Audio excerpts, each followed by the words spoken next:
Welcome back to Skeko. You know, one thing I think everybody can pretty much agree on is that it sucks when a small company gets bought out by a big company, because a lot of the things that makes a small company unique kind of just disappears, you know? It's like all of the mom and pop shops disappearing and Walmart coming in and, giving you everything you want from a physical perspective and a low price perspective, but you lose so much from a community perspective. And so this leads me on to today's topic, which is about a company called Donut Media, which some of you might be familiar with. But if you're not familiar, Donut Media is a YouTube channel that was bought out a few years back, kind of during the pandemic. And they are, how do I say it? They're basically a car enthusiast channel. So if you like cars, if you like engines, you like blowing up engines, if you like burning gasoline, you probably like Donut Media. But, like a lot of channels, it started out small. It grew and grew and grew, and a lot of YouTube channels grew during the pandemic, and it got bought out. And when something gets bought, when that transaction takes place, someone buys something because it's a good idea monetarily, right? It's like, oh, this is going to make me profit. And so there's kind of an expectation with that investment. But recently, people that used to work there and people that are in the process of leaving that company have been speaking out about why they left. And I think it's a really interesting case study. And I've got a few video clips that I want to talk about. So we will definitely take a look at that. But before we do that, real quick, just checking in on the weight loss here. And yeah, only 2 days, but I did walk an hour yesterday and I've walked an hour today, and my weight has gone up by 0.2 pounds. So that's pretty much completely pointless. Anyways, we'll check that again tomorrow, but let's just get into the video. I've taken a few little clips here, and I'm just gonna play them and then talk about them real quick.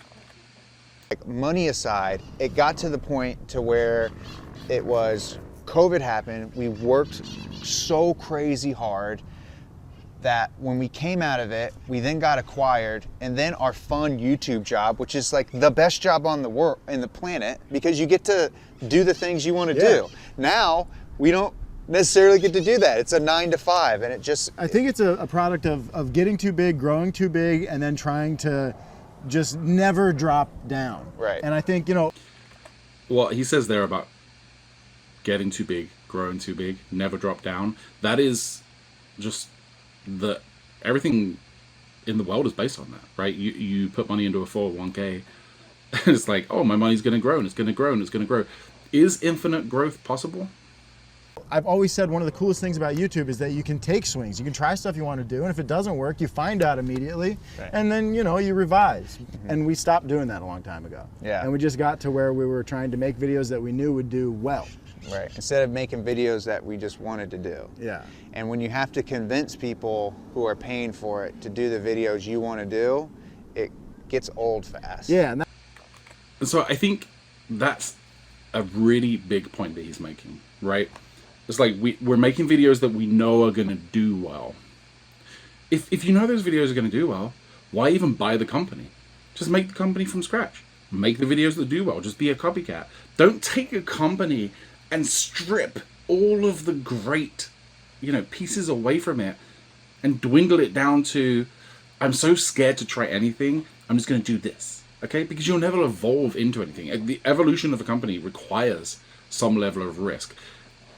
And when, the videos that grew Donut Media are the videos that the writers came up with in a creative process. And so when they are coming up with these videos, and they know this audience, they know this channel, and they're like, hey, we need to do this, this, and this. And then you have someone whose main concern is like, I need to make more and more money because that's what I'm reporting on.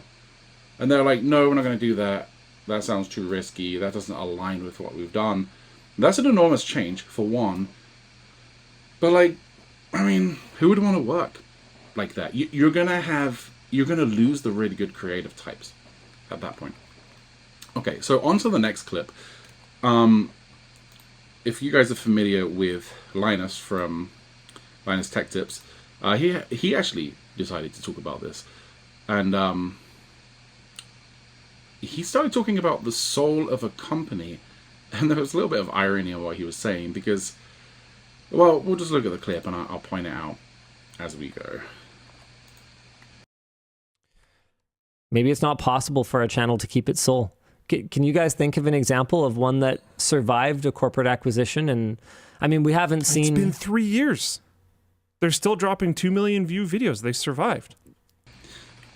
So they survived.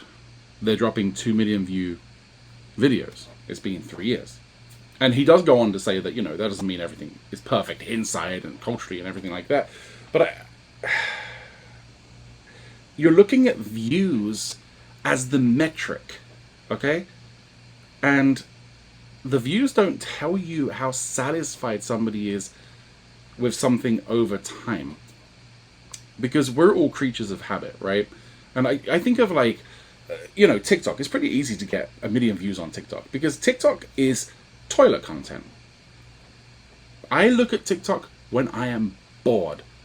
Okay? I never ever like think to myself, wow, what should I do today? I want to feel really fulfilled. I'm going to open TikTok or YouTube Shorts. It just doesn't happen. It's very unfulfilling. And so when you start to make content, only content that works, and that's all you do, at some point people are going to get bored of that. And also, all of the things that you didn't do, well, those were the, you know, those were the fruit that you could have grabbed on that tree, and you didn't grab it. And guess what? Somebody else is gonna grab it. And these people that are making new channels, these people that used to work at Donut Media that are making new channels, they're gonna go do those things. Where do you think the viewers are going to go? They're only gonna watch so much car content. And you've just taken all of the people that had congregated together and made this amazing channel, this amazing experience for people, and they got fed up with you saying no, and now they're going elsewhere and making it themselves. Why would anyone continue to watch Donut Media, right? It's like, yeah, people will watch several videos of the same thing, but, you know, the best videos are the ones that really grow something and get the most views. I foresee, as this happens, Donut Media is going to go, it's going to go down. That isn't visible yet, but it will be, I think. Of course I could be wrong. What the hell do I know? I just want to make sure I'm not missing any points. I didn't make... Yeah, okay. Yep, they're surviving. Okay, let's go to the next clip. Personal experience as an owner of a YouTube media organization, right? You'll have someone pitch a project and you're looking at it like, guys, that doesn't make sense. We can't do that. And on their side, they might feel like, well, this is something the audience would love and something that I'm really passionate about and all of these things that, you know, I can hear these guys saying. And I'm kind of sitting here going, okay, well, yeah, but that might make sense when you're doing it on your own channel and you're working 14 hours a day and, you know, understanding that you're not going to be paid for a lot of those hours.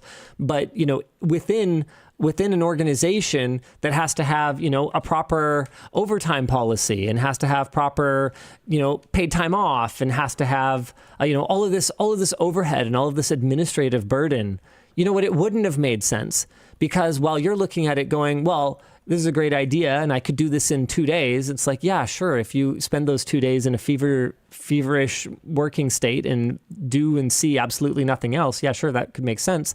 But that's like 28 hours and I can't afford to have you out of commission for, you know, that period of time not working on other things. Like it doesn't make any sense.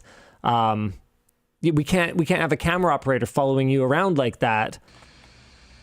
So, I mean, obviously he has a point from a business perspective. You know, if we were talking about, I don't know, like a chicken factory, you know, it's like, well, I can't afford to have you do that because we're on really tight timelines. But this is a YouTube channel, right? So why can't you afford for them to be out of commission for a period of time? Why can't you afford to have a cameraman follow them around? It's just... Again, he's making decisions, right, from really just from the perspective of money. Because what if what if you took the chance and that video just went viral? It just became enormous, okay? And it made you $1 million. How much does 28 hours of someone's time cost? How much does it cost to have somebody follow them around with a camera? Like, it's an opportunity. And I get you can't say yes to everything. You have limited resources and, obviously things have to balance out. But I just think that, what he said was, I can't afford to do that. And so the soul of a company, companies don't have souls. People have souls. And when you start to allow, the laws of like overtime limits and things like that to impede the kind of will of your people that work for you, you're not allowing their soul to show through. And I'm sorry, I keep rubbing my eye. I made it red, but whatever. That's fine. And so we'll go on to the last clip here. Long Linus says Humble PC would not happen on bot LTT. I don't think that's true.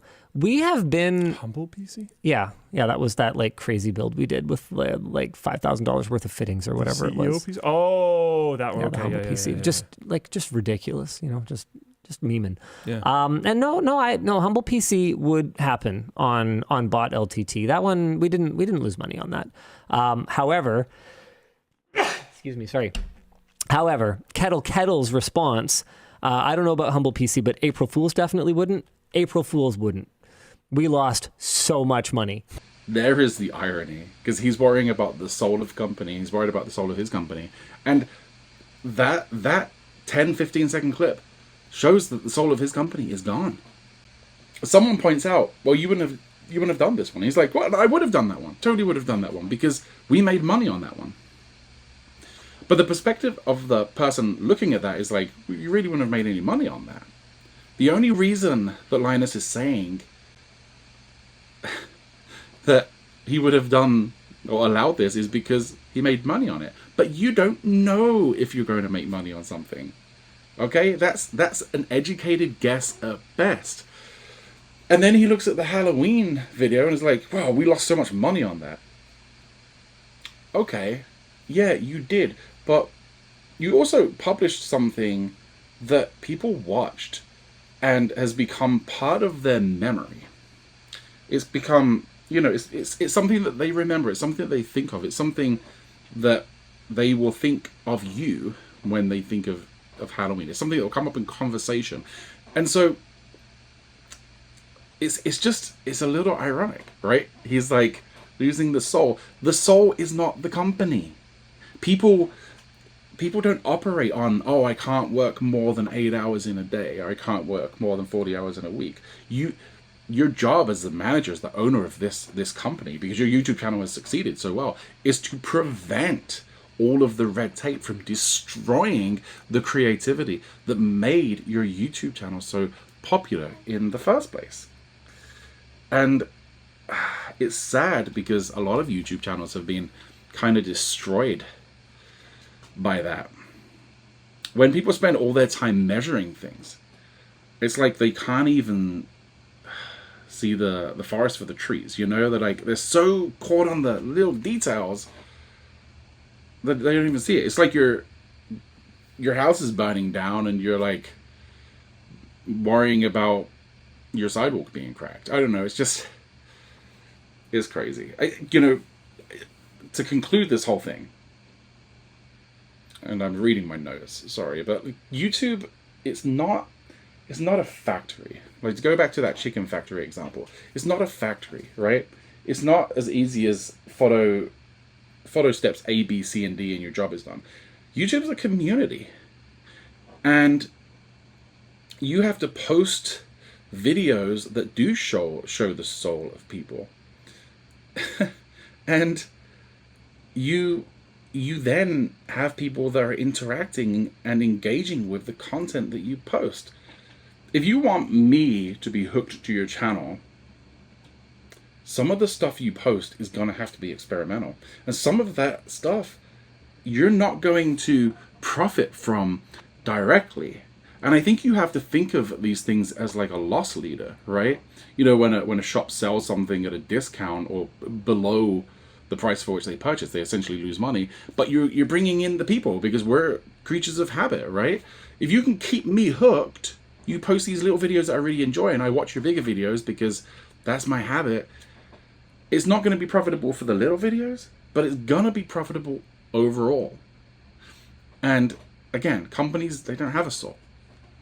But you don't have to squash the soul of your employees that can kind of show through.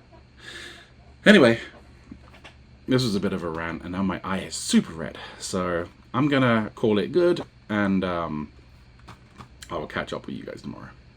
See ya.